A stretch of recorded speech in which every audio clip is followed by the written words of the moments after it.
Now, I was talking to you about Andrew Weissman. He's the right-hand man, the number one prosecutor under Mueller. Mr. Anthrax screw up. What's he all about? Well, Sidney Powell, a former federal prosecutor, and he had dealings with these guys, with Mueller, with Weissman in the past and so forth. If you look at Weissman, you look at a photo of him, he's a nebbish. He's a nerd. But you say he's a tough guy now that he can abuse the law and abuse people. And he was the clown, you might recall, who went to the Hillary Clinton victory party. I guess he had to go there to find out she lost. And in addition to that, he was the one who called Sally Yates. You recall she was an Obama holdover before Sessions was confirmed as the acting attorney general, who refused to defend the president's position on the refugee executive orders. Weissman sent her an email or a text congratulating her on her courage. So Mueller, of course, appoints him as his right-hand man. Now, what's his record? Well, we can't go through the entire record, but just like in the case of Mueller, he had his anthrax moment too, and it is a big, big deal. Mr. Weissman, as Sidney Powell wrote, has been portrayed as having unimpeachable ethics, as the prosecutor you would want if your family member was innocent. He was extolled for having a hunch that a former treasurer of Enron was willing to say more and would cooperate. But what do the cases and indisputable facts show? Let's start with Mr. Weissman's hunch that young Enron treasurer Ben Gliason was ready to cooperate, quote-unquote.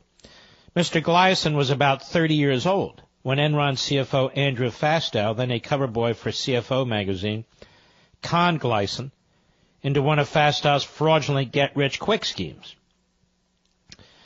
So 30-year-old Gliason was an easy squeeze for prosecutors like Mr. Weissman, who honed for their own uses the tactics of organized crime bosses they'd convicted. Ben Gliason had made a fast $1 million, had a young family, and he was guilty. Weissman charged him quickly with an onerous 26 counts. Mr. Gliason pleaded guilty to a 5-year count and just wanted to do his time. The problem was he refused to cooperate, quote-unquote, with Mr. Weissman. Federal authorities took Mr. Gliason to prison. He was placed straight into solitary confinement, a hole of a cell with a slit for light and barely enough room to stand. Men far tougher than 30-year-old Ben Gliason will tell you that 24 hours in solitary confinement can drive a man insane. Mr. Weissman and his Enron task force left Mr. Gliason in solitary confinement for almost 2 weeks. They broke Mr. Gliason. He had faced hardened criminals in the daily prison population, and that is how Mr. Weissman got that hunch.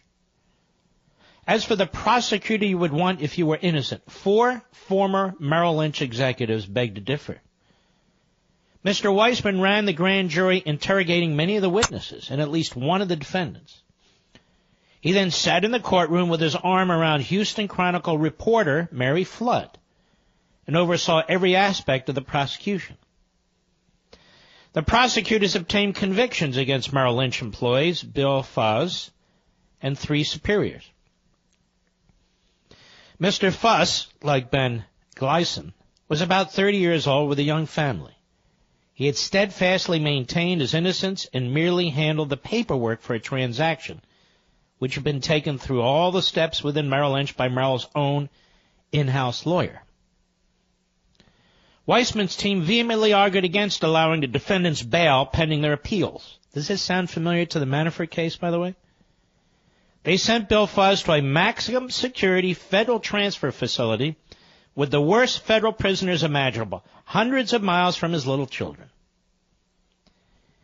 8 months later, the Fifth Circuit Court of Appeals completely exonerated Mr. Fuss and ordered his release from prison within 3 weeks of the oral argument before the court even issued its decision. Before the oral argument. Mr. Fuss will not speak of what he endured, which means he endured a horrendous situation in that federal prison. The Fifth Circuit held that the conduct of the Merrill defendants was not criminal as charged, and the indictment was flawed. You see, Mr. Weissman had made up a crime. The Merrill executives suffered up to a year of wrongful imprisonment. They were all released.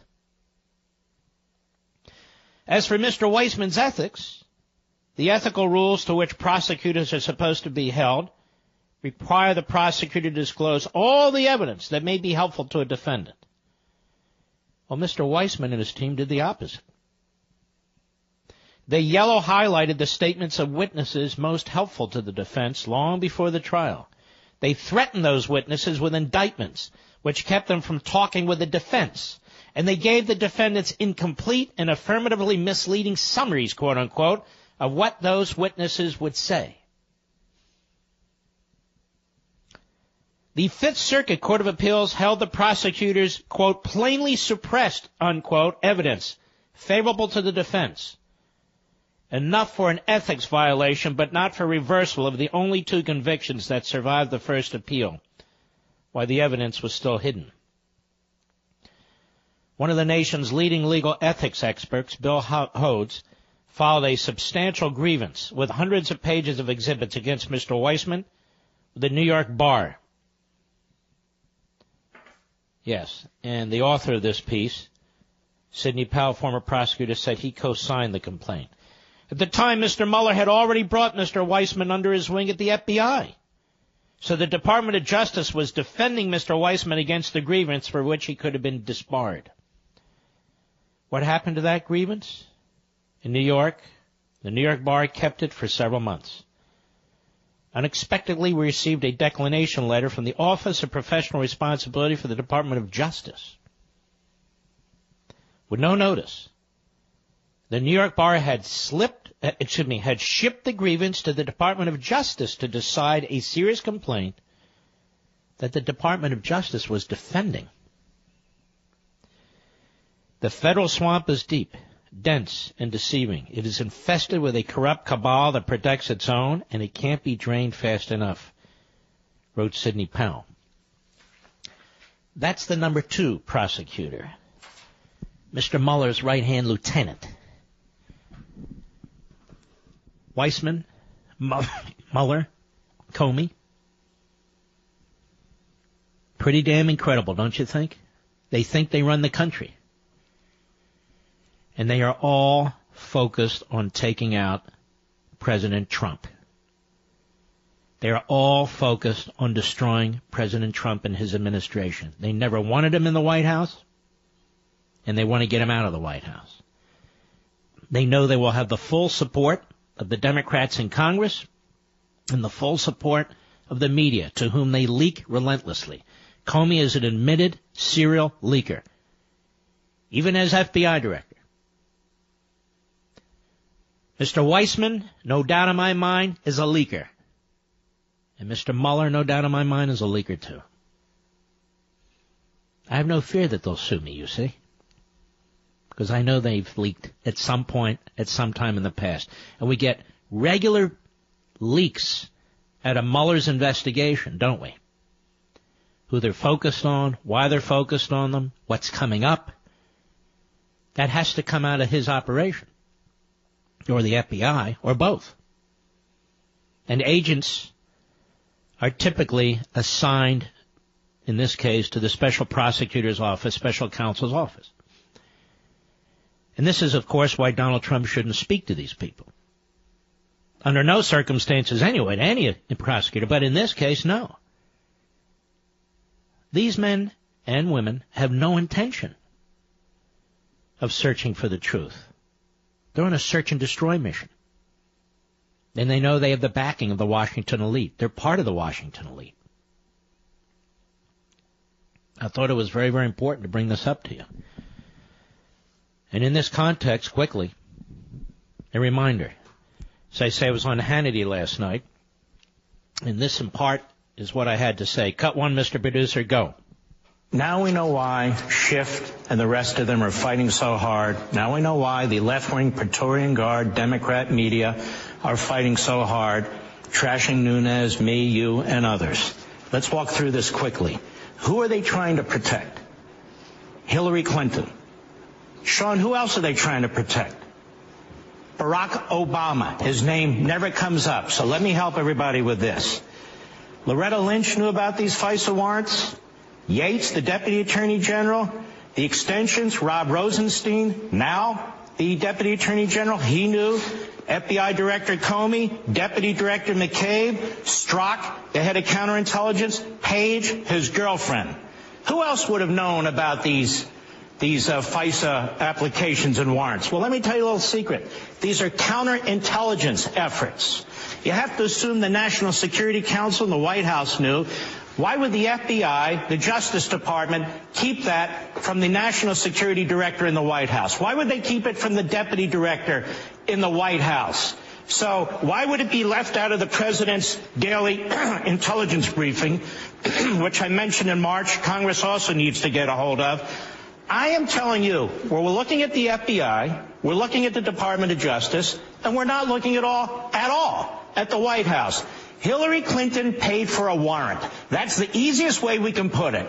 Hillary Clinton colluded with the Russians, but it appears the FBI at the senior-most levels colluded with the Russians too. Whether it was witting or unwitting, it doesn't matter. That's a fact. So the senior level of the FBI tried to interfere with this election as well. This is why it's such a big deal. Now, I know Republicans are bending over backwards saying this has nothing to do with Mueller. It has everything to do with Mueller, because it transitioned from a counterintelligence investigation into a criminal investigation after Comey, of all things, confesses to being a leaker. And Mueller is the former FBI director. Those are his people. That's his environment. He's not out there as some independent force. But I want to get back to Barack Obama. It's his FBI, his Department of Justice, his State Department, his candidate. I cannot believe for a minute that the National Security Council didn't know about this. And to show you how elaborate this is, now that more information's coming out, we haven't even gotten to the incidental collection of intelligence on people, including, by the way, Sessions when he met with and spoke to the Russian ambassador, Michael Flynn when he spoke to the Russian ambassador, the unmasking and leaking of his name, the record number of unmasking of American citizens in Trump world, and so forth and so on. And the American people have been subjected to a massive propaganda and misinformation campaign by the Clinton campaign, by the Obama administration. Let me ask you a logical question, Sean.